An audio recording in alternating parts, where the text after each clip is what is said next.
Torkham border की क्या सूरत हाल है और इनकी वापसी पर, यानी जो पाकिस्तानी गवर्नमेंट ने जब ये फ़ैसला किया, मैंने देखा कि काबुल हुकूमत ने बड़े शदीद रद्द अमल का इजहार किया था। तो जो गवर्नमेंट दावा कर रही थी, ख़ासतौर पर KP की, और फिर हमारी फेडरल गवर्नमेंट भी, हमारे वज़ीर दाखिला भी, उसके मुताबिक, इस दावे के मुताबिक कितने आपके ख़्याल में जो हैं गैर कानूनी पनाह गज़ीन अफ़गान यहाँ से गए या जा रहे हैं?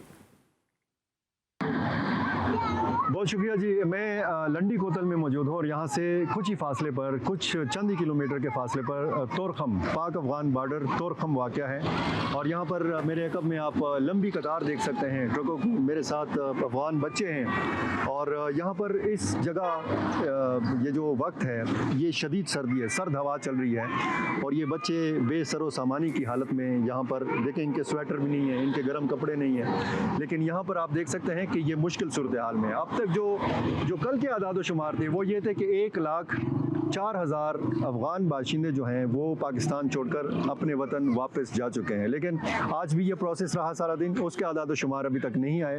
और एक इम्कान ये ज़ाहिर किया जा रहा है कि हो सकता है 1,30,000 1,40,000 के लगभग लोग अब तक जा चुके हैं। ये इंतहाई कम रफ्तार है। जो मोहलत दी गई थी अफ़गान शहरियों को कि आप पाकिस्तान छोड़ जाएँ, वो जो जिनके पास पाकिस्तानी दस्तावेज़ात नहीं थे, सफ़री दस्तावेज़ात नहीं थे, तो इन लोगों का ये कहना है, और यहाँ पर बहुत सारे लोग ऐसे हैं कि जिनकी यहाँ पर 2 रातें हो चुकी हैं, किसी की 3 रातें हो चुकी हैं, कोई यहाँ पे चौथी रात का जो है वो उस पर आ गई है, शदीद सर्दी भी है।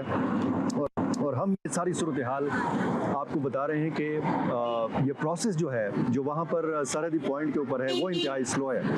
बरेलवी साहब, ये जो मैंने देखा है, यहाँ पर ख़वातीन को देखा है, यहाँ पर बच्चों को देखा है, बूढ़ों को देखा है, और मैं ये देख रहा हूँ कि तंदुरुस्त लोग जो हैं वो बीमार पड़ रहे हैं, जो बीमार लोग हैं वो मरने के करीब हैं। इतनी बुरी हालत है यहाँ पर। अगर ये लोग अफ़गानिस्तान वापस जाना चाहते हैं तो कैसे 2 रातें ये गुजार चुके हैं यहाँ पे, कैसे इन्होंने 3 रातें गुजार ली हैं यहाँ पे।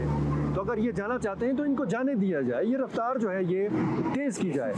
तो अब तक की जो आज की सूरत हाल है वो ये रही कि यहाँ पे कैंप बनाया गया है और कैंप में भी इनका कहना यह है कि जी बहुत सारी सहूलियात दी गई हैं। यहाँ पे जो मैं देख रहा हूँ, वाशरूम की सहूलत नहीं है, खाने पीने की सहूलत नहीं है। कुछ मकामी लोगों ने इनके साथ मदद की है खाने पीने के हवाले से, और जिनके पास पैसा है वो एक दूसरे की मदद कर रहे हैं। लेकिन ये मैं ये आपसे मालूम करना चाह रहा हूँ, आप जो तादाद बता रहे हैं, इसे एक तो अंदाज़ा ये हो रहा है कि गालिबन ये बेचारे वो poor of the poor Afghan हैं, उन्हें लाया गया है। माशाल्लाह जो अफ़गान हैं, जो खाते पीते, जिनके यहाँ घर हैं, जायदादें हैं, माशाल्लाह करोड़ों को रुपए की तिजारत करते हैं रोज़ाना, वो नहीं हैं, वरना 2 रातों से यहाँ किस तरह हो रहे थे। तो ये जो ओवरऑल जो दावत दी जा रही है, वो तो दावा किया गया था 1,66,000 का मजमूई तौर पर, लेकिन तोरखम के बॉर्डर के मैं मालूम करना चाह रहा था। तो ये यानी ऐसा लग रहा है कि ये जो तोरखम के रास्ते आप कह रहे 2 रातों से यहाँ से निकले ही नहीं हैं, तो हम क्या अंदाज़ा लगा सकें? क्योंकि मैं जाऊँगा कोयटा में, ज़रा चमन बॉर्डर का हालात भी मालूम करूँगा, लेकिन इसमें ये है कि ये जो जा रहे हैं पूरे साजो सामान के साथ जा रहे हैं, गरीब अफ़गान हैं, जिस तरह के आप बता भी रहे हैं, लेकिन फिर मैं यही कहूँगा कि क्यों 2 रातों से रोका हुआ है इनको, और क्या जी फिदा जी, पाकिस्तानी हुकूमत ने तो बार बार ये कहा है कि इनको जो मोहलत दी गई है इसमें कोई तोसी नहीं की जाएगी, और 31 अक्टूबर इनको मोहलत दी गई थी और 2 तारीख से कहा गया था कि क्रैक डाउन होगा, इन लोगों की गिरफ्तारियां होंगी या इन लोगों को डिपोर्ट किया जाएगा। ये तो हुकूमत पाकिस्तान का वो है, लेकिन ये लोग ज़ाहिर है कि पिछले 1 महीने से ये सिलसिला चल रहा है, और ये जो पिछला 1 हफ़्ता गुजरा है, ख़ुसूसन ये जो 2-3 दिन गुजरे हैं डेडलाइन से पहले भी और डेडलाइन के बाद भी जो 1 दिन है, तो इसमें बहुत ज़्यादा रश देखा जा रहा है। बहुत सारे यहाँ पे मैंने बात की है तो उनको अफ़गानिस्तान में जाके अंधेरा नज़र आ रहा है, उनका वहाँ पे क्या कारोबार होगा, वो जाके वहाँ पर क्या करेंगे, कहाँ पे रहेंगे, ये इनको कुछ नहीं पता। अफ़गान गवर्नमेंट का अलबत्ता एक कमेटी बनाने का ऐलान किया गया है, एक फ़ैसला किया गया है अफ़गान हुकूमत की तरफ से कि एक कमेटी काम करेगी वहाँ पर ज़मीनों की तकसीम के हवाले से और इनको फैसिलिटेट करने के हवाले से। ज़ाहिर है कि आर्जी खैमा बस्तियाँ कायम होंगी, उनको कोशिश की जाएगी कि हर किस्म की सहूलत दी जाए। अब जितना अफ़गान हुकूमत करना चाहती है तो उनको करना चाहिए, लेकिन आलमी बरादरी पर इस हवाले से भारी जिम्मेदारियाँ आयद होती हैं, क्योंकि मैं इंसानी अलमियाँ देख रहा हूँ। ये अगर यहाँ से अपना सामान उठा के या बेसर सामानी की हालत में अफगानिस्तान जा रहे हैं तो फिर अफगान गवर्नमेंट की भी एक जिम्मेदारी बनती है कि इनकी देखभाल वहाँ पे ख़ास तौर पर की जाए। और ये लोग ये भी डिमांड कर रहे हैं कि जितने भी अगर जाने वाले लोग हैं उनके लिए जाने में आसानियाँ पैदा की जाएँ और इनके साथ सख्ती ना की जाए। जितने भी लोग मोहलत गुजरने के बाद वापस जाना चाहते हैं तो उनको भी आसानी से पाकिस्तान छोड़कर अफगानिस्तान जाने दिया जाए। और ये बीच में फिदा, लेकिन एक बात ये भी है ना कि मैं भी थोड़ा सा, बल्कि मुझे तो याद आ रहा है कि 4 दहाई पहले मैं भी तोरखम के रास्ते उस वक्त गया था।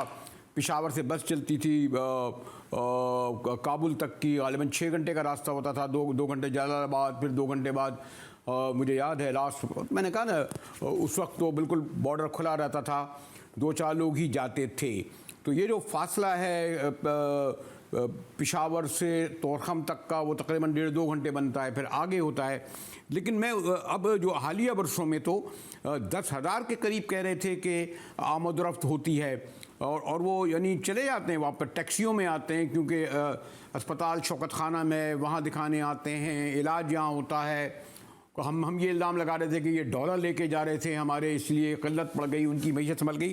तो ये जो नॉर्मली जो आम तौर पर जो अफगान यहाँ के या वहाँ के या हमारे मकामी वहाँ के यहाँ के ट्राइबल एरिया में फ़र्क तो नहीं होता, चाहे मोहम्मद हों, चाहे आफरीदी हों, ये इधर भी रहते हैं उधर भी रहते हैं, इन पर क्या असर पड़ रहा है?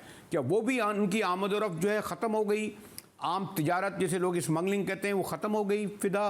और जो सेहत या मेडिकल के लिए आते थे या और ज़रूरत के लिए आते थे वो भी ख़त्म हो गई? ये ज़रा मैं मालूम करना चाह रहा था, क्योंकि एक बहुत बड़े पैमाने पर गालिबन हमारी जो पोरस बॉर्डर है इसमें तोरखम वो बॉर्डर है, यहाँ सबसे ज़्यादा आमद-ओ-रफ्त होती थी, और क्योंकि उससे आगे उज़्बेकिस्तान और ताजिकिस्तान और सेंट्रल एशिया भी आते थे फिदा। जी बिल्कुल, वो जो एक मामूल की आमद-ओ-रफ्त का एक सिलसिला था, यहाँ से भी अफ़गानिस्तान के लोग जाते थे, वहाँ से भी आते थे, पाकिस्तानी भी जाते थे, पाकिस्तानी वापस भी आते थे कारोबार के सिलसिले में, और बहुत सारे अफ़गान आते थे, खैबर पख्तूनख्वा आते थे इलाज के सिलसिले में। और ज़ाहिर है कि ये ट्रांजिट रूट भी है कारोबार का और बाहमी तिजारत का रूट भी है, तो वो जो एक मामूल की तिजारती सरगर्मियाँ हैं वो भी मुतासिर हुई हैं। मैंने रास्ते में बहुत लंबी लंबी कतारें देखी हैं माल बरदार गाड़ियों की, जिनमें माल हैं, जिनमें खुराकी अशिया भी हैं, जिनमें वो चीज़ें भी हैं जो पाकिस्तान से जाती हैं अफगानिस्तान। तो ये सारी सूरत हाल मैंने देखी है। मामूल की जो आमद-ओ-रफ्त है ट्रकों की, माल बरदार गाड़ियों की, वो भी मुतासिर हुई है। अगर ये लंबी लंबी कतारें अगर हैं इन लोगों की, अफगान मुहाजिरीन की, तो ज़ाहिर है कि रास्ते में माल बरदार गाड़ियाँ भी फंसी हुई हैं।